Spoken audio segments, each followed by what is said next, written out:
오늘 함께 우리 은혜 받을 하나님 말씀 확인해 보겠습니다. 오늘은 시편 62편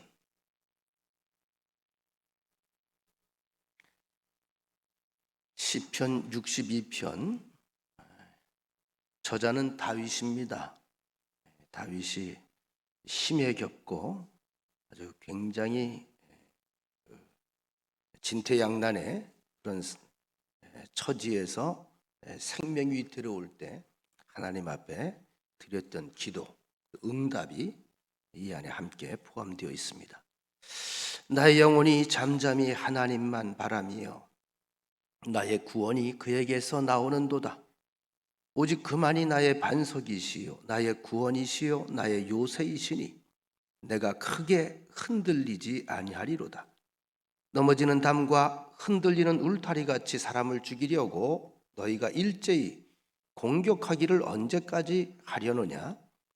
그들이 그를 그의 높은 자리에서 떨어뜨리기만 꾀하고 거짓을 즐겨하니 입으로는 축복이요 속으로는 저주로다. 셀라. 나의 영혼아 잠잠히 하나님만 바라라. 물은 나의 소망이 그로부터 나오는도다. 오직 그만이 나의 반석이시요 나의 구원이시요 나의 요새이시니 내가 흔들리지 아니하리로다.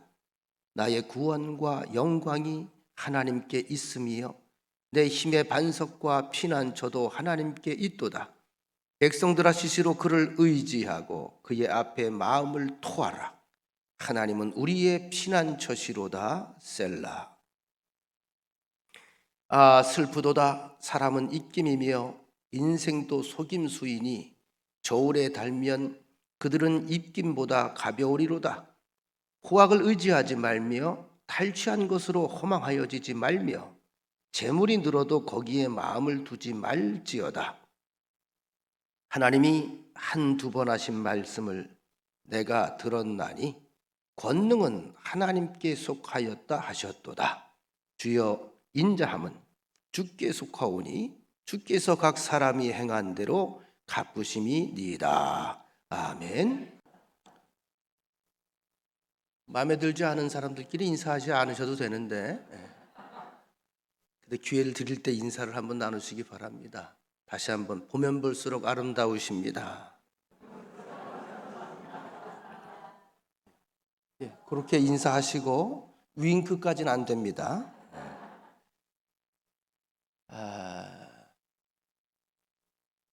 우주라고 하는 것을 어떻게 바라보느냐에 따라서 그 사람의 삶의 방향도 달라질 수 있습니다. 우주 어마어마하지요. 해도 있고 달도 있고 하늘의 별들도 있고요. 참 어마어마한 상상의 나래를 펼 수 있는 곳이 우주입니다. 근데 이 우주도 큰 힘으로 존재를 합니다. 사람의 역사도 마찬가지입니다. 그 힘이 주관합니다. 각 나라마다 힘겨루기를 하지요. 경제적으로 다투지요. 그죠? 그다음에 군사력으로 다투지요. 안보로 다툽니다. 이 땅에 살아가는 서민들은 뭘 가지고 다툽니까? 신분 가지고 다퉈요. 왜냐하면 높은 신분이 되면 더 큰 힘을 가질 수 있으니까. 또 땅을 대상으로 농사를 짓는 분들은 어때요? 좀 더 넓은 땅에 많은 걸 심으려고 그래요. 왜? 그걸 힘으로 보기 때문에 그래요. 우리가 생활하는 이 생활 속에서 경험하는 돈, 자본, 정치, 지식, 기술, 사실 이 모든 것을 다 우리가 힘으로 해석할 수가 있어요. 그런데 이 힘이라고 하는 것은 균형과 조화와 질서를 가지고 있습니다. 이게 깨지면 많은 혼돈이 일어나는 거예요. 이 무서운 힘이 무질서해진다든지 그 궤도를 잃어버리면 세계는 그날로 난장판이 되고 맙니다. 당장 환경을 보십시다. 오존층이 조금만 엷어져도 우리 기후에 엄청난 영향을 미칩니다. 지구의 기온이 조금만 올라가도 우리 삶의 터전이 굉장히 곤란한 일들을 겪습니다. 실제로 우리가 그런 일들을 만나고 있잖아요. 그죠? 계절이 바뀌지요? 무언가 기후가 바뀌기 시작하는 거고 어디에 힘의 손상이 균형과 질서에 무언가 문제가 좀 생긴 겁니다.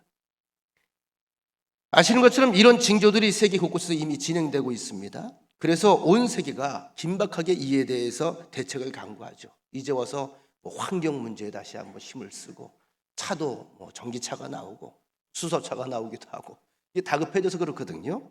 어쨌든 우리가 알든 모르든 간에 지금 이 시각에도 이 우주는, 이 원대한 우주는 질서를 가지고 가장 합리적으로 그렇게 존재를 하고 있어요. 무슨 얘기를 제가 하려고 이야기를 하느냐? 누군가가 이 힘을 통제하는 힘이 있다는 거죠. 우리가 알고 있는 거대하고 원대한 힘의 출처가 있다는 겁니다. 자, 우주를 어떻게 보느냐에 따라서 세계관은 두 가지로 나눠집니다. 첫째는 이 우주는 물질로 되어 있다. 그래서 모든 것은 물질의 지배를 받는다는 그러한 사관이 있어요. 사람도 물질로 돌아가잖아요. 그냥 결국은 물질이 다 물질로 구성되어 있기 때문에 죽으면 다 물질로 가잖아요. 물질에서 나왔다, 물질로 간다. 그러니까 물질이 사람의 인격까지도 지배한다. 우리 인격과 사람의 삶도 하나의 자연의 일부로, 물질의 일부로 보는 겁니다. 이걸 이제 유물론적 사관이라고 그래요. 여러분, 사회주의 국가에서 공산주의라고 하는 말을 우리가 쓰는데, 공산이라고 하는 게 뭐죠? 재산을 똑같이 분배한다는 거예요. 이게 여기서 나온 겁니다. 세상에서. 물질을 똑같이 나눠 가지면 유토피아가 된다. 여기서 나오는 발상입니다. 자, 이런 세계관에서 본다면 자연이 최상입니다. 자연만이 있을 뿐입니다. 그런데 우리 사람은 그렇게 믿고 그렇게 알고 살아갈 수는 없어요. 두 번째 세계관이 뭐냐 하면 정신이 먼저라는 거예요. 인격이 먼저 존재하고, 그리고 인격에 따라서 그 힘 안에서 자연과 물질이 존재한다. 단 여기에서 우리 기독교인들이 알아야 될 것이 있습니다. 인간은 절대로 우주의 주인이 아닙니다. 우리가 인류 얘기하지만 이 땅에 모든 지어진 것도 절대 인간의 주인이 아닙니다. 분명히 주인은 초월적으로 계시는 분이 계십니다. 누구시죠? 우리가 고백하는 분이에요. 하나님입니다. 창세기 1장 1절에 분명히 말씀하시죠. 태초에 하나님이 천지를 창조하셨다. 힘의 근원이 어디에서 왔는지를 알아요. 그 힘이 모든 것을 만들어낸 것입니다. 그리고 그분이 친히 지금 이 땅을 다스리고 있음을 우리는 받아들이고 믿고 살아갑니다. 이것이 바로 하나님을 향한 섭리관이에요. 우리가 살아가면서 저도 그렇습니다만, 조금 전에도 우리 기도하는 박 권사님이 기도를 하셨습니다만, 상처 입은 분들, 또 아픈 분들, 우리가 여러분 일생을 살아오면서 지금까지 내 속에 상처가 하나도 없이 산 사람이 있을까요? 없어요. 이런저런 상처 다 가지고 살아요. 넘어져서 코도 깨져보고요. 일어나려고 하다 넘어져서 무릎도 깨져보고요. 그러면서 어엿한 성인이 돼가죠. 그런 의미에서 성인이 된다고 하는 것은 상처가 없는 사람이 아니라 많은 상처를 극복한 사람이라고 볼 수가 있습니다. 그러면 그런 상처는 성인이 되면 그만둘까요? 끝일까요? 그렇지 않습니다. 주님 나라 갈 때까지 계속 우리 주변에 곁에 있는 것이 상처예요. 상처가 무서운 게 아니라 상처를 어떻게 이기느냐 하는 것이 우리에겐 중요한 것입니다. 여러분, 하나님을 믿는 믿음의 위대한 사람이라고 해서 힘든지 않은 일들이 있습니까? 아픔을 못 느낍니까? 슬프지 않습니까? 그렇지 않습니다. 어떤 분이 저에게 그렇게 물어보더라고요. 저를 보고 아픈 적이 있었냐고. 왜 물어? 목사님은 아픈 적이 없을 것 같아. 슬픈 적이 있었냐고. 왜 물어요? 목사님은 슬픈 적이 없을 것 같아. 그래서 제가 그렇게 거꾸로 역으로 질문을 했어요. 나를 인간으로 보는 거예요? 인간 이하로 보는 거예요? 아니, 목사님도 사람이죠. 근데 사람한테 그런 질문을 해. 다 아픈 거죠. 힘든 건 힘든 거죠. 이렇게 이야기해 볼까요? 여러분, 우리 하나님을 믿는 사람들에게 주어진 특권이 있습니다. 여러분과 저에게 주어진 특권입니다. 구원받은 사람으로서, 하나님의 택정함 받은 사람으로서 하나님의 선한 약속이 우리 앞에 주어져 있다는 것입니다. 모든 과정과 모든 절차를 우리가 다 미리 알고 가는 인생은 아니지만 하나님의 약속이 분명하게 나와 함께 있음을 나는 믿습니다. 중요한 것은 이 믿음을 가지고 살다 보니까 당장에 내 마음에 들지 않는 현실과 맞닥뜨린다 할지라도 속이 상할 때 있잖아요. 근데 뭐예요? 그래도 평온해요. 그래서 담대해요. 근심과 염려 가운데 함몰되지 않아요. 기도하면 다시 하나님께서 그 길을 열어줄 것 같아요. 그 믿음이 생겨요. 근데 그 믿음이 있고 평안이 있다고 해서 내가 힘들지 않은 것은 아니지요. 힘든 건 힘든 거예요. 여러분, 두렵지 않다는 것이 힘들지 않다는 의미는 아니죠. 하나님을 믿는 믿음이 좋다는 것이 힘들지 않다는 의미도 아닙니다. 그러면 우리가 하나님 은혜 가운데 살아가면서도 우리 삶의 현장 속에서 여러 가지 일들과 맞닥뜨리면서 안식과 평안이 흔들릴 때가 있을까 없을까? 있어요. 여기에서 헤어나오지 못하면 시험에 빠져가지고 딴 길로 가는 거예요.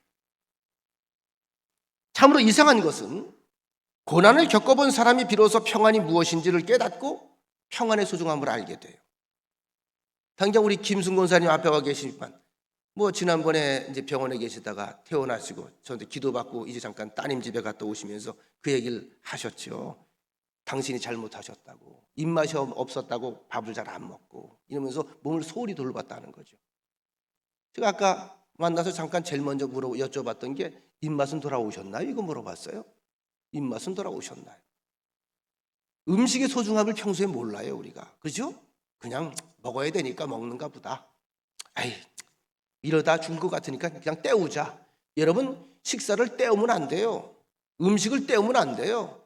매일 음식 앞에 앉아서 있을 때마다 여러분들 기억해야 될 것입니다. 하나의 생명이 이 생명을 또 살리는구나. 생명이에요, 생명. 그 생명이 이 생명 안에 들어와서 나를 또 생명을 연장시켜 주는 거예요. 그러니까 그 음식을 무시하면 내 인생이 무시받아요. 여러분, 음식을 존귀히 여겨야 돼. 천고마비의 계절인데 어느 사람이 날 보고 천고인비의 계절이라고? 내가 살이 찌는 것 같으니까. 여러분, 음식 맛이 있다는 것이 참 맛을 느낀다는 게 굉장히 큰 복입니다. 평소에 몰라요. 아파보면 알아요.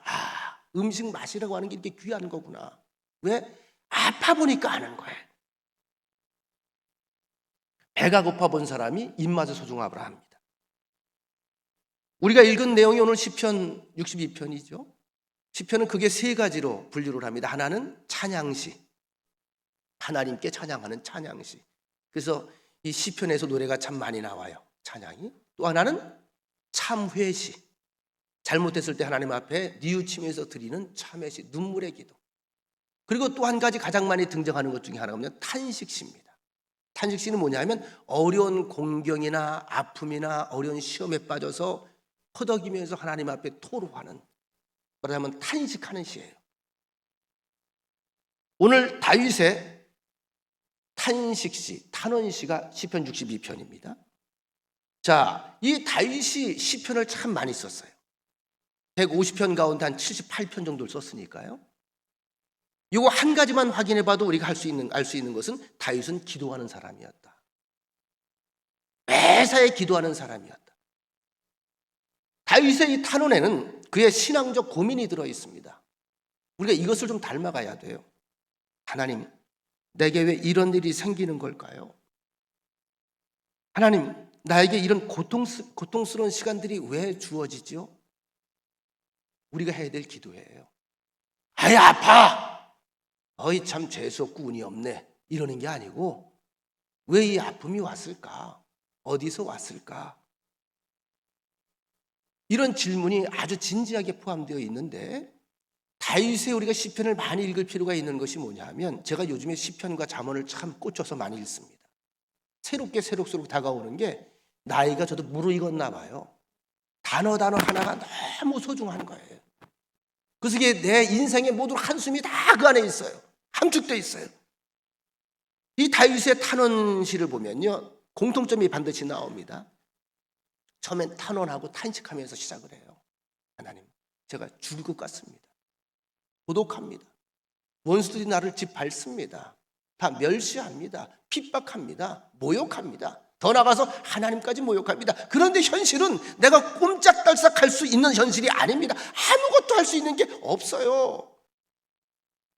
너무 힘에 겨워서, 너무 이 힘이, 무게가 너무 힘에 겨워서 숨조차 쉴 수가 없어요. 이렇게 시작을 해요. 근데요, 저는 셀라의 재미를 봐요. 꼭 밑에 셀라가 딱 붙어요. 셀라가 딱 붙으면요, 암울한 현실 속에서 그의 인생이 끝나지 않고 슬슬 숨을 내뿜기 시작을 해요. 그 다음 단락이 쓱 바뀝니다. 어두운 색깔이 밝은 색깔로, 차가웠던 기온이 따스한 기온으로 바뀌어요. 그리고 셀라가 한 번 더 나와요. 대부분 이렇게 돼 있어요. 셀라가 한 번 더 나오면 그 다음 뭐예요? 다윗이 미쳐버려요. 어떻게 미쳐버려요? 그동안에 앞에 그가 탄식했던 내용들을 다 잊어버려요. 힘든 현실을 다 잊어버려요. 그리고 전혀 돈키호테처럼 세상을 향해 호령을 합니다. 온 땅이여 하나님을 찬양하라. 원수가 내 목전에서 쓰러졌도다. 현실적으로는 변한 게 아무것도 없습니다. 그런데 우린 다윗의 일생을 통해서 확인할 수 있는 것은 그의 기도와 선포대로 됐다는 사실을 확인해 볼 수가 있습니다. 그러면 그 사이에 어떤 일들이 있었던 것일까? 그 탄식과 아픔과 신음 속에서 잠시 그가 숨을 고르고 있는데 그 사이에 어떤 일이 일어났던 것일까? 묵상의 시간이죠. 시편은 묵상의 책입니다. 묵상하는 시간이 어떤 시간일까요? 하나님과 영적으로 깊은 소통의 시간을 가졌다는 거예요. 나는 문제를 가지고 왔는데 막상 주님을 만나니 문제는 보이지 않고 하나님만 보기 시작했다는 거죠. 그랬더니 신비한 새바람이 그에게 불기 시작해요. 자, 오늘 본문에서 드러나는 다윗의 상황은 어떤 분위기가 여러분 감지되시나요? 힘들고 난감하고 견디기 힘든 그런 고통스러운 상황이면은 틀림이 없습니다. 어떤 주경가는 오늘 본문의 배경을 시편 2편으로 봐요. 시편 2편은 어떤 내용들이 있냐면 하나님을 믿지 않는 세상의 군주들, 힘 있는 권력가들이 자신들의 힘과 꾀로 힘을 합해서 세상의 주권을 차지하려고 하는 그런 내용들이 기록되어 있습니다. 그들에게 하나님은 없습니다. 하나님의 자리를 자기들이 차지하려고 하는 것입니다. 큰 소리 치고 자기들의 계획대로 잘 돼간다고 그렇게 세상을 향해 호령할 때 그들의 이 모든 어리석은 과정을 위에서 내려다보시는 하나님께서 껄껄껄 웃어요.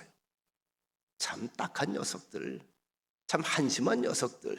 그래, 네 마음대로 막 돼가는 것 같지? 네 마음대로 다 그렇게 네가 움켜쥐면 네 편이 되는 것 같지? 다 네 소유가 되는 것 같지? 그렇지 않아. 어리석은 녀석들. 웃으시면서 심판하고 교훈하신다고 하는 내용입니다. 잠시 그 결론을 제가 확인해 보겠습니다. 시편 2편 10절로 12절이 결론이에요. 그런즉 군왕들아 너희는 지혜를 얻으며, 어리석어 보이니까 그런 것들이, 세상의 재판관들아 너희는 교훈을 받을지어다. 여호와를 경외함으로 섬기고 떨며 즐거워할지어다. 떨라는 건 뭐예요? 경외하는 마음을 가지라는 거예요. 두려운 마음을 가지라는 거예요. 그리고 경외하라는 거예요.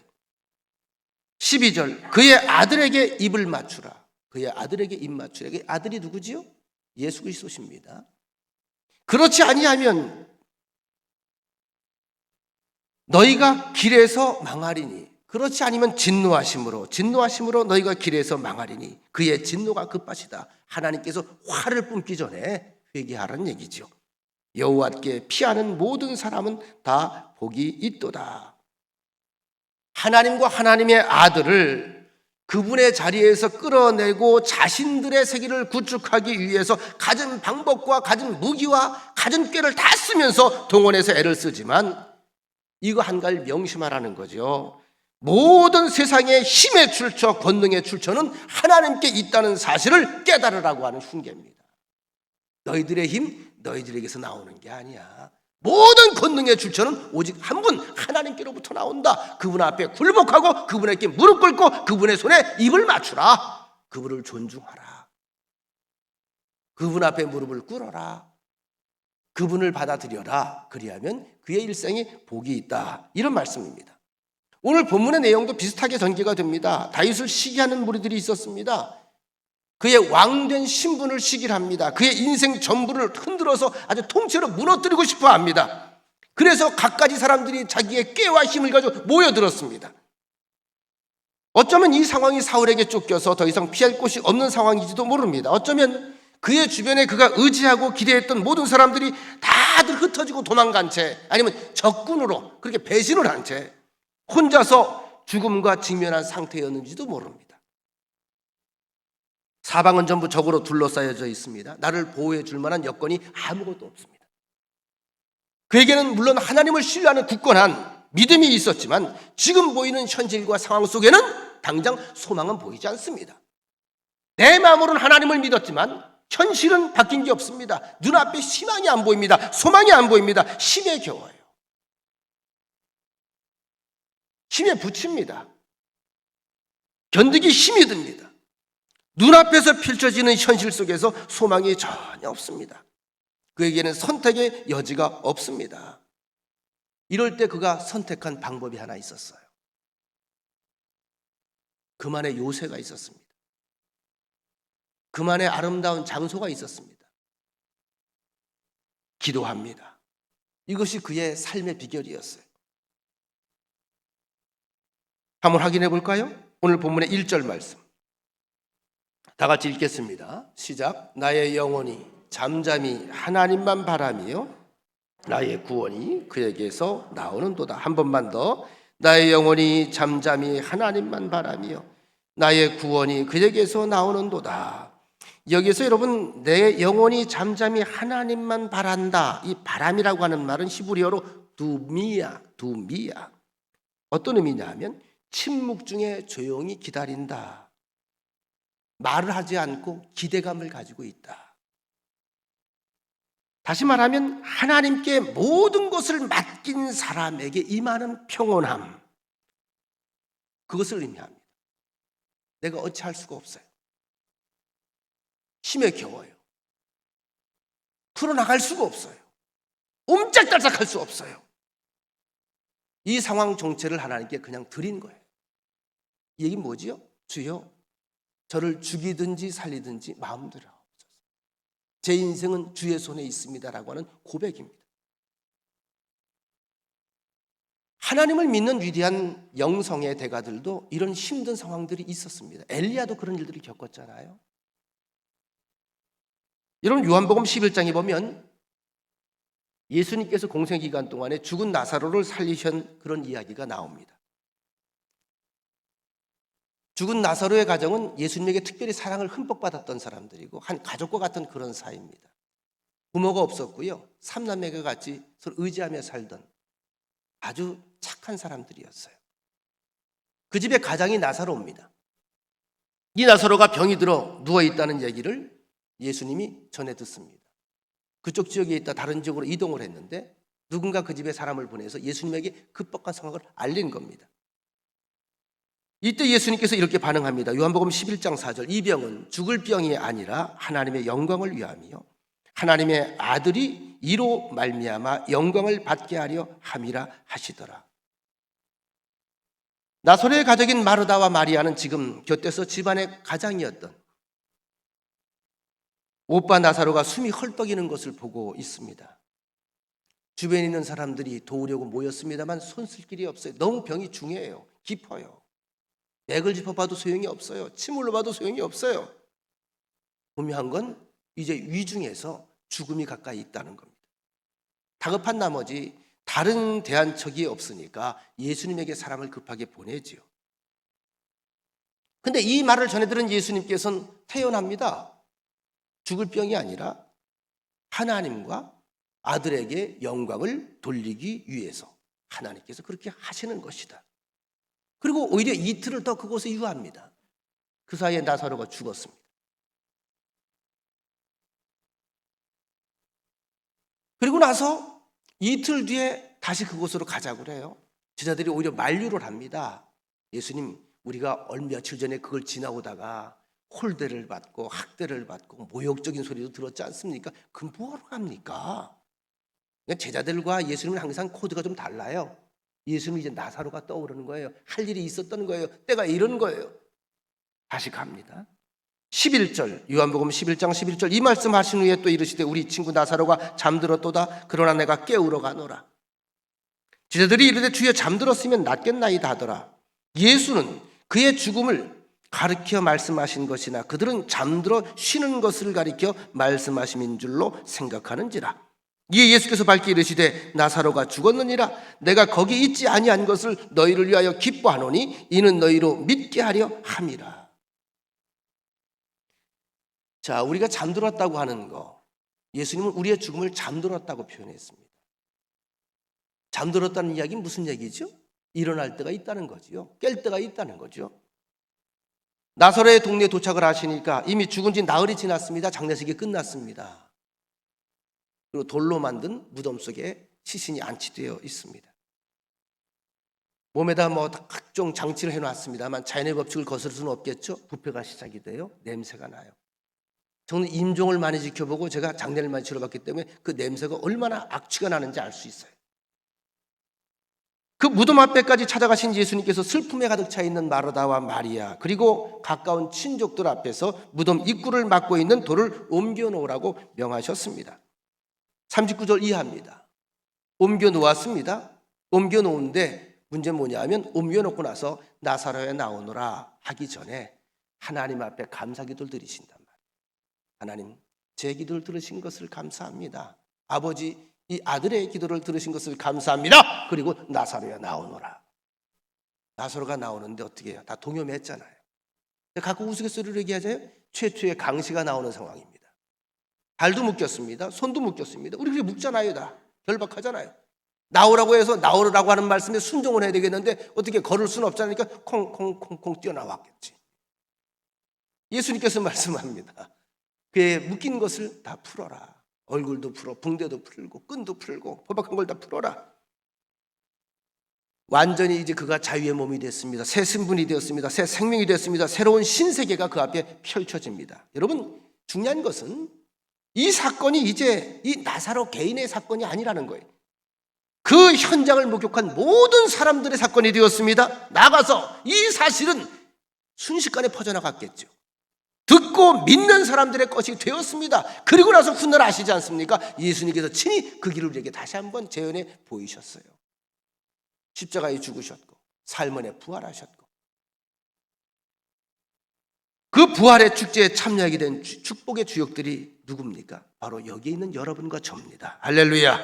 그런데 그 부활의 역사와 영광의 역사를 체험하기까지의 과정이 힘들어요. 마르다의 눈물이 있었죠. 마리아의 눈물이 있었죠. 주변 사람들의 안타까움도 있었어요. 힘든 현실입니다. 어찌해 볼 수 없는 현실. 그래서 예수님도 잠시 눈물을 흘리셨어요. 참 이게 아이러니입니다. 참 인간적인 예수님의 모습을 알 수 있어요. 요한복음 11장 32절로부터 34절, 마리아가 예수 계신 곳에 가서 배웠고 그 발 아래 엎드려 이르되 주께서 여기 계셨더라면 내 오라비가 죽지 아니하였겠나이다 하더라. 예수께서 그가 우는 것과 또 함께 온 유대인들이 우는 것을 보시고 심령의 비통이 여기시고 불쌍히 여기사 이르시되 그를 어디에 두었느냐 이르되 주여 와서 보옵소서 하니 예수께서 나사로를 다시 일으켜 세우기 전에 예수께서 눈물을 흘리시더라.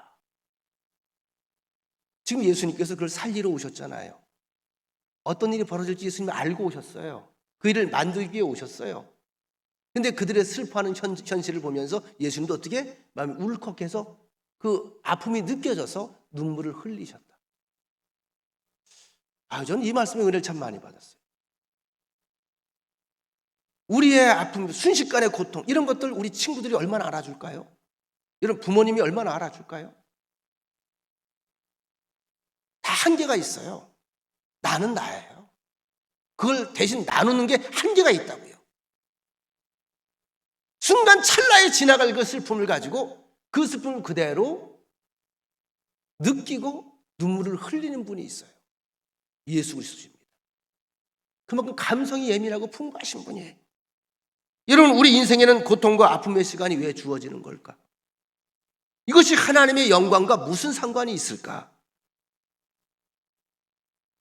여기서는 키워드 하나 발견할 수 있습니다.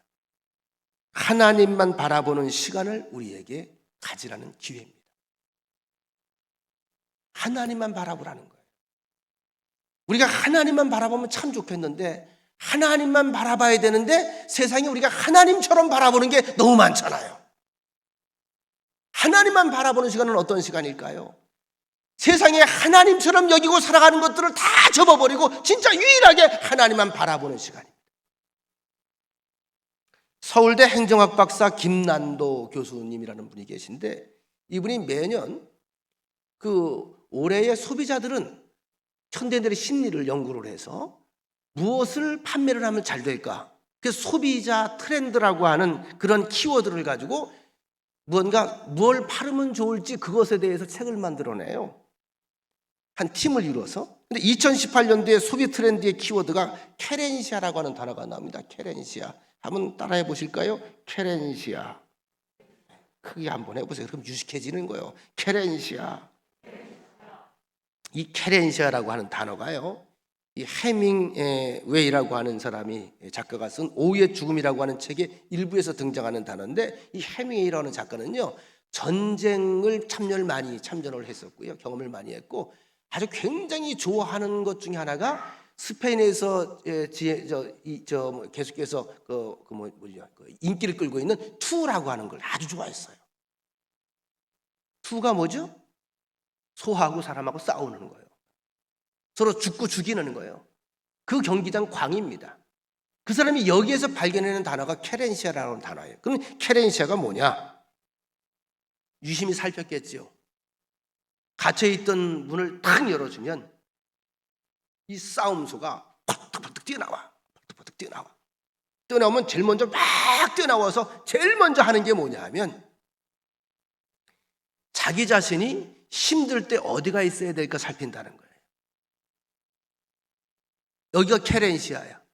근데 그 자리는요, 등 쪽으로는 벽이 있고요, 앞만 방어하면 돼. 반드시 싸움 와중에도 계속 거기 살펴서 찾아낸다는 거예요.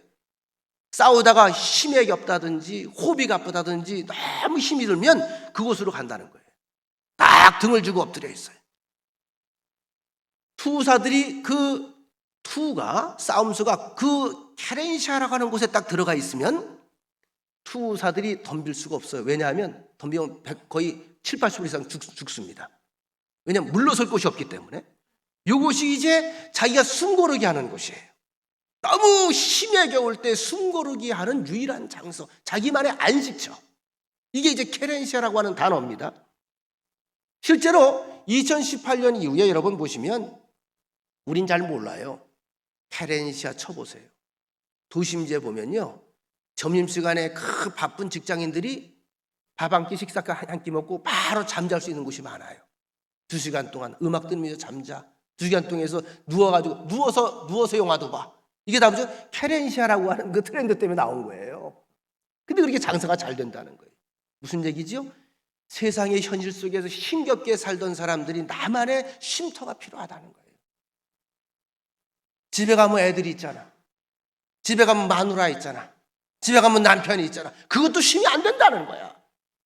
나만의 숨 고르는 시간. 우리의 삶 속에도 자신만의 안식처가 필요합니다. 우리 육체도 마찬가지입니다. 하물며 우리 영혼은 어떻겠습니까? 오늘 다윗의 인생 속에서도 잠잠히 하나님만 바라보는 케렌시아의 장소가 있었다는 거예요. 이것이 뭐지요? 하나님만 바라보는 시간. 힘에 겨워서 숨에 헐떡일 때에, 아무도 지켜주지 못하고 아무도 위로가 안 될 때에 오직 껌뻑껌뻑 하나님과 단둘이 갇혀있는 시간, 하나님의 품에 푹석 안겨있는 시간, 바로 그의 일생의 성공적인 삶으로 인도해 주었던 비결 가운데 하나가 바로 그만의 케렌시아가 있었기 때문이 아니었는가. 자, 이곳에서 그는 쉼을 얻어요. 모든 번뇌, 당장에 보이는 어려운 현실, 이것까지 다 그 앞에 던져놓습니다. 왜? 어차피 내 것이 아니니까, 내가 할 수 있는 것이 아니니까. 여러분, 우리 모든 이런 시간들이 좀 필요합니다. 그리고 그곳에서 그는 놀라운 역사를 확인합니다. 새 바람이 그의 마음에 들어옵니다. 새로운 기름 부음이 시작이 됩니다.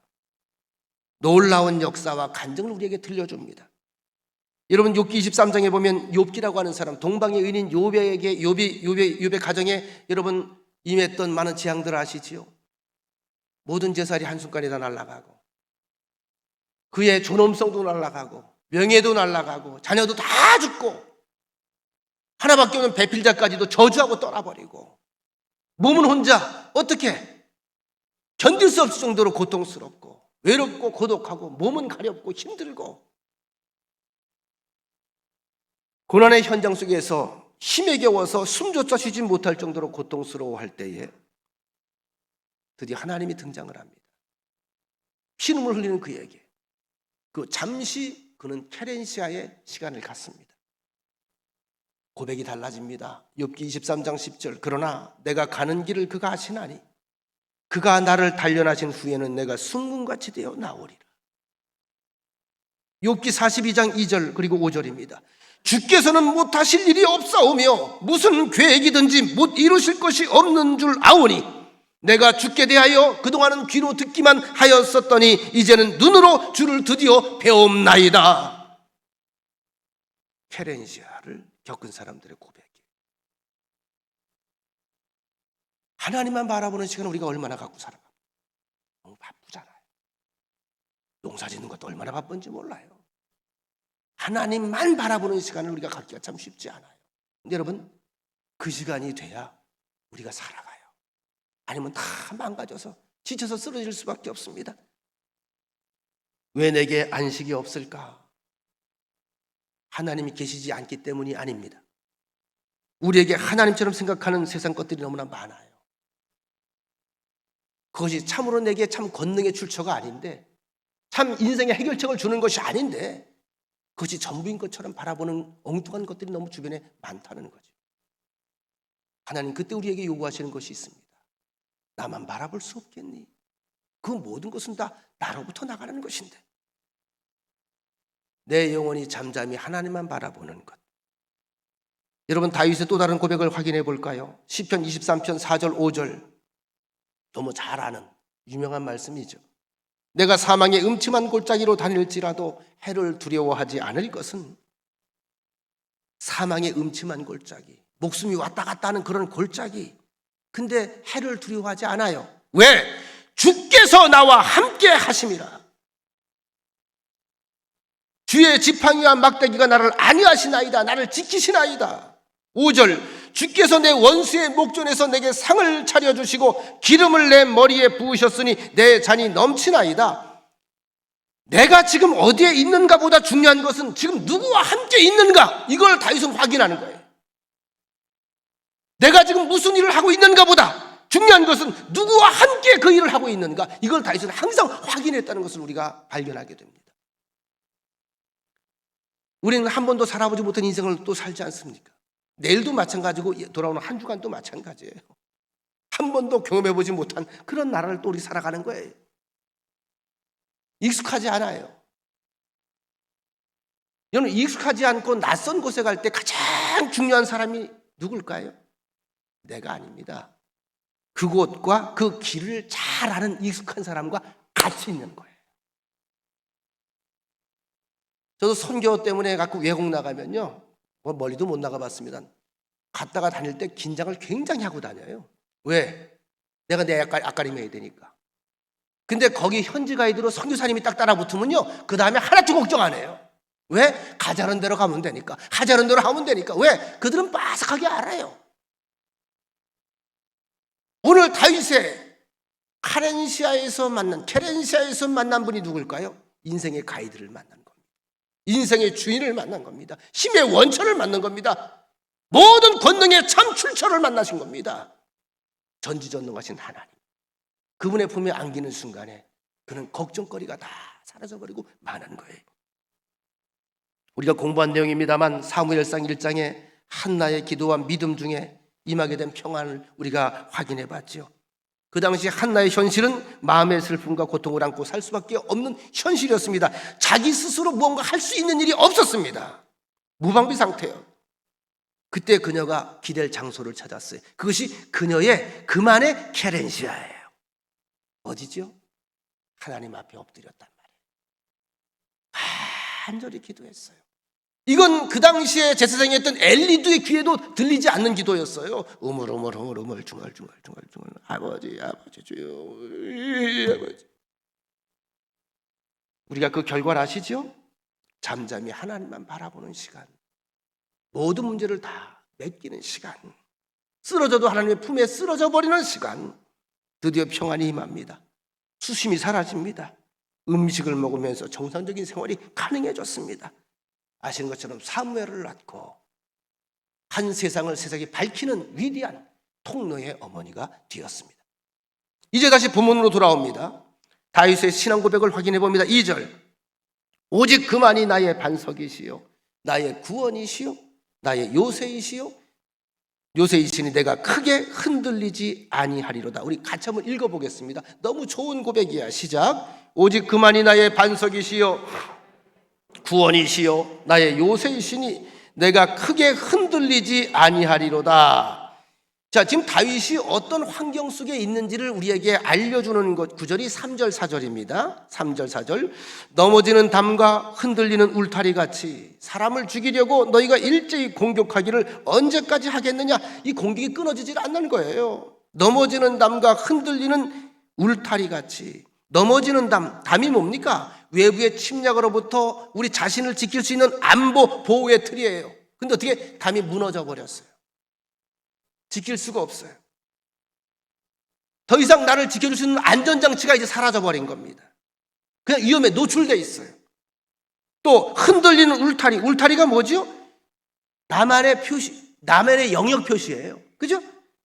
밖에서 하루 종일 아무리 피곤한 일들을 하다가도 이 울타리 안에 들어오면, 보금자리에 들어오면 여기에 안식이 있고 쉼이 있는, 보장되는 나만의 영역입니다. 그런데 지금 울타리가 흔들려요. 더 이상 나만의 안식처조차도 없어졌다는 거죠. 자, 기댈 곳이 없어요. 의지할 곳이 없어요. 다시 말하면 숨 쉴 틈이 없어진 거예요. 나의 숨고를 장소가 없어진 거예요. 자, 그리고 나서 보십시다. 넘어지는 담과 흔들리는 울타리같이 사람을 죽이려고 너희가 일제히 공격하기를 언제까지 하려느냐. 그들이 그를 높은 자리에서 떨어뜨리기만 꾀하고 그를 끌어내리려고 하는 거죠. 거짓을 즐겨하니 입으로는 축복하는 척하고 거룩한 척하고 속으로는 씹으려고 들이댐비는구나. 그 나오는 단어가 참 중요한 거예요. 뭐가 나와요? 셀라가 나오잖아요. 전 셀라 너무 사랑해요. 우리 장로님 큰딸이 셀라지? 난 셀라를 사랑해. 셀라. 이 셀라가 기가 막힌 말이에요. 이게 케렌시아입니다. 일종의 숨고르기라고 그랬죠? 자, 셀라가 나오면 잠시 호흡을 멈추고 잠시 좀 짬을 가져야 돼. 그리고 다시 읽어야 돼. 잠시 하나님을 만나고 온 시간이야. 자, 1절과 4절 그리고 여러분 5절과 8절이요. 이 62편이 세 단락으로 되어 있는데 이 앞에 1절과 4절 그리고 5절과 8절은 같은 내용처럼 보여요. 반복되는 것처럼 보여요. 그런데 유심히 보세요. 깊이 보세요. 전혀 같지 않습니다. 자, 5절로부터 8절 말씀입니다. 같이 한번 읽겠습니다. 시작. 나의 영혼아 잠잠히 하나님만 바라라. 물은 나의 소망이 그로부터 나오는도다. 오직 그만이 나의 반석이시요 나의 구원이시요 나의 요새시니 내가 흔들리지 아니하리로다. 나의 구원과 영광이 하나님께 있으며 내 힘의 반석과 피난처도 하나님께 있도다. 백성들아 시시로 그를 의지하고 그의 앞에 마음을 토하라. 하나님은 우리의 피난처시로다. 셀라. 자, 여러분 확인해 보셨나요? 둘 사이를 한번 차이점을 발견해 보시기 바랍니다. 앞에 단락이요.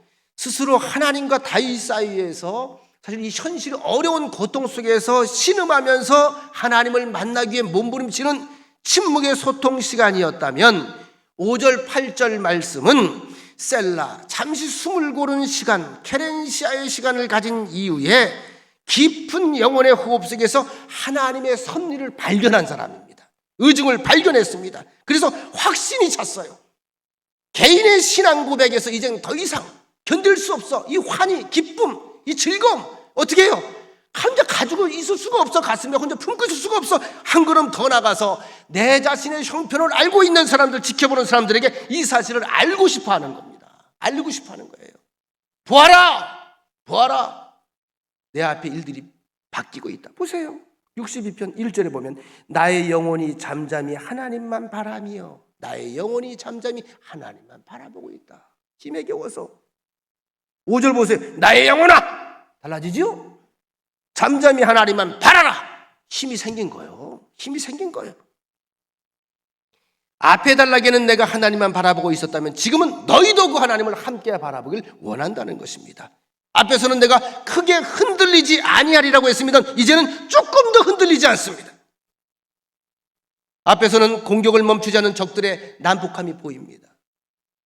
내 삶의 위기가 느껴집니다. 겉으로는 덕담을 하면서도 좋은 말을 하면서 속으로 죽이려고 하는 이중적인 모습을 가지고 아주 간교하게 그들이 몰려오는 모습들이 보입니다. 가증한 모습들이 눈앞에 보입니다. 지금은 어떻게 달라졌죠? 적들이 어떤 마음과 어떤 계략을 가지고 오는지에 관심이 없어져 버렸어요. 왜냐하면 지금 다윗에게는 하나님밖에 안 보여요. 현실이 관심이 없어요.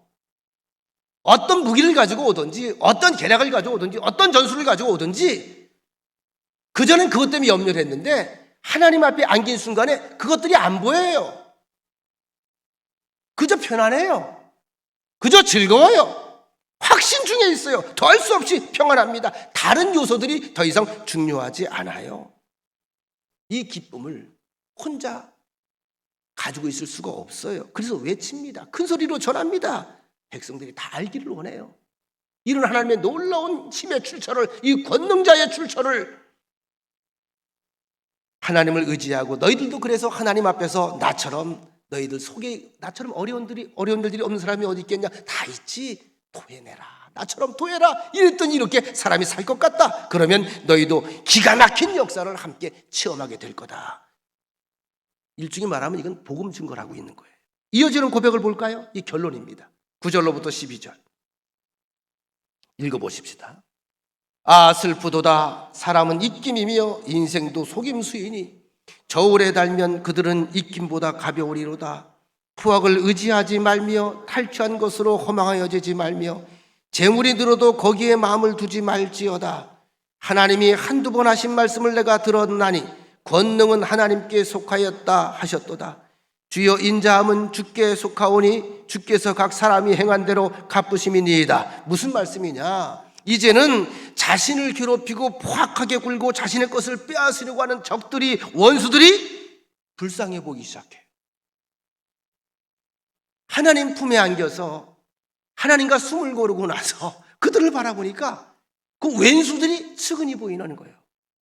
잠시 있다가 사라져버릴 입김 같은 존재들, 세상의 헛된 것들에 쏘가서 그것에 목숨 걸고 그것이 전부인 줄 알고 참 권능의 출처가 어딘지를 모르고 미련하게 살아가는 불쌍한 존재들, 탐심에 재물에 소망을 두고 평생을 싸우다가 한 줌 흙으로 훅 하면 돌아갈 인생들로 보이기 시작한 거예요.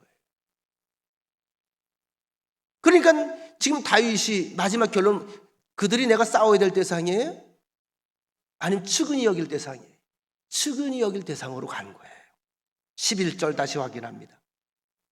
하나님이 한두 번 하신 말씀을 내가 들었나니 권능은 하나님께 속하였다 하셨도다. 자, 하나님이 한두 번 하셨다는 이 말씀이 뭘까요? 이걸요, 메시지 성경 이렇게 번역을 해놨어요. 하나님께서 딱 잘라 하신 이 말씀. 두 말도 필요 없으니까 하나님이 딱 잘라 하신 이 말씀 내가 얼마나 자주 들었던가. 능력은 오직 하나님께로부터 온다, 이겁니다. 두 말 하면 잔소리, 이 얘기예요. 모든 힘과 권능과 능력의 출처는 누구에게 있다? 하나님께 있다. 이것이 다윗이 깨달은 진리입니다. 참 권능의 출처, 하나님께 속한 것. 그런데 12절에 보면 그 하나님은 어떤 분이에요? 인자한 분이에요. 사랑이 많은 분이에요. 언제나 우리에게 사랑을 가지고 마음을 열고 기다리시고 따스함으로 기다리고 계십니다. 기다리다 더 이상 참을 수가 없으셔서 친히 이 먼 곳, 누추한 곳까지 오셔서 우리의 죄 많은 삶의 현장까지 찾아오신 분. 여러분, 그런데 사람이 참 묘하죠. 오늘 성경은 말합니다. 자기들이 심은 것을 자기가 거둔다는 거죠. 각 사람이 행한 대로 갚으신다. 갚으신다는 건 뭐죠? 내버려 둔다는 거예요. 왜요? 심은 대로 먹고 사니까. 필립 얀시라고 하는 사람은 이런 말을 했습니다. 사람들이 아무런 염려 없이 편안하면 하나님을 찾지 않습니다. 사람들은 아무런 염려 없이 편안하면 하나님을 찾지 않습니다. 유독 사람들은 고난과 재난이 오면 비로소 하나님을 생각합니다. 이 다윗의 여러분 탄원시를 보면서 우리의 모습이 여기에 투영되지 않나요? 우리가 언제 기도하죠? 언제 하나님을 찾죠? 편안하면 하나님을 찾질 않아요. 유독 사람들 고난과 전환이 오면 비로소 위를 바라봅니다. 하나님이 한두 번 하신 말씀을 내가 들었나니, 딱 잘라 하신 이 말씀을 내가 자주 들었나니 권능은 하나님께 속하였다 하셨도다. 여러분, 예수님께서 돌아가시기 전에 마지막으로 하신 일 중 하나는 십자가에 달린 강도가 양쪽에 강도들이 있었잖아요. 순전히 두려움에서 벗어나고 싶어서 주여 저를 기억해 주옵소서, 이렇게 이야기를 할 때에 그가 진심으로 뉘우쳤는지 모르겠어요. 주님께서 말씀하시죠. 그가 주님 나를 생각해 주옵소서. 주께서 오늘 네가 나와 함께 낙원에 있으리라. 얘기 뭐죠? 용서하겠다는 거예요. 천국에서 만나게 될 거라는 거예요. 전 이 말씀을 보면서 이 생각을 해봤어요. 자, 이 강도는 지금 어떻게 더 활동할 사람이야? 이제 곧장 갈 사람이야? 움직이는, 회복할 수 있는 가능성이 있는 사람이야? 그대로 가시는 길이야? 자, 이 사람 교회에서 헌신할 수 있을까? 주방 봉사할 수 있을까? 네? 그죠? 성경 공부할 수 있을까? 그 다음에 사람들을 만나가지고 뭐 좋은 일 할 수 있을까? 아무 기회도 없어요. 이 짤막한 장면 속에서 우리가 깨달을 진리가 있습니다. 하나님의 은혜는, 하나님의 그 위대하신 은혜는 우리의 공로나 행위에 달린 것이 아니라 하나님이 하신 일에 달려 있는 것임을 보여주는 사건입니다. 십자가에 달려 내 죄를 대속하신 예수님께서 우리에게 뭘 하라고 하던가요? 아니에요. 우리에게 구원을 말씀하시면서 우리 보고 어떻게 하라고 하던가요? 아니에요. 그냥 주를 받아들이라는 거예요. 그 사건 자체를 받아들이라는 거예요. 예수를 그리스도로 그냥 인정하라는 거예요. 옆에 있던 강도가 그러했던 것처럼. 덴마크 실존주의자 또 철학자였던 키에르케고르의 고백, 죄인에 대한 문제라면 하나님은 그냥 팔 벌리고 서서 이리 오라고 말씀만 하시지 않는다. 줄곧 서서 기다리신다. 탕자의 아버지가 그러했던 것처럼 아니다. 그분은 서서 기다리지 않는다. 견디지 못해 찾아 나서신다. 목자가 잃은 양을 찾아 나서, 여인이 잃어버린 동전을 찾아 나선 것처럼. 오늘 이쯤에서 찬양 한 곡 부르길 원합니다. 나의 영혼이 잠잠히 하나님만 바라며. 우리의 심중을 섞어서 나의 영혼이 잠잠히 하나님만 바라며 나의 구원이 그에게서 나는도다. 나의 영혼아, 나의 영혼아, 잠잠히 하나님만 바라라. 나의 소망이 저에게서 나는도다.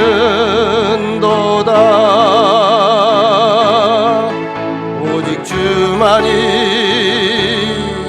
나의 반석, 나의 구원이시니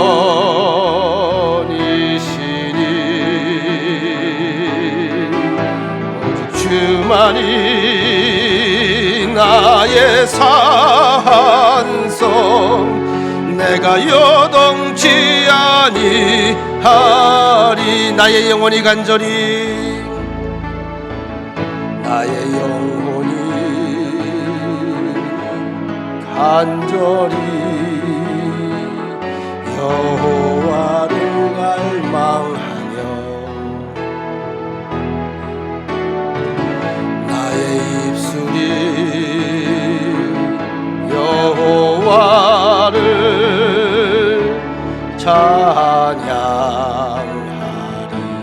나의 영혼이 즐거이 여호와를 따르리니 나의 평생에 여호와를 송축하리 오직 주만이 나의 반석 나의 구원이시니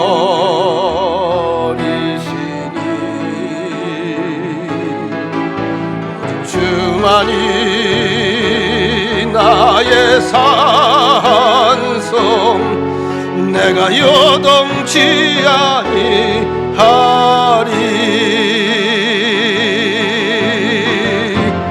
나의 구원 나의 영광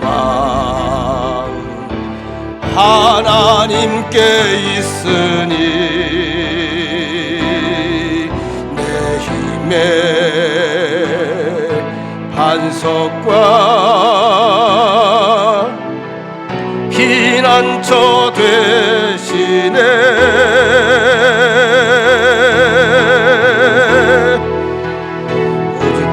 오직 주만이 나의 반석 나의 구원이시니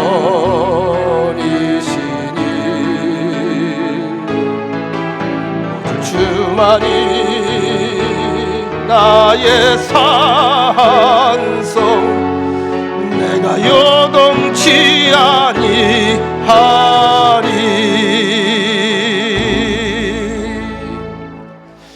온 우주의 힘의 출처 권능의 출처 천지를 지으시고 이 시간에도 친히 간섭하시고 은혜를 베푸시는 하나님께 있습니다.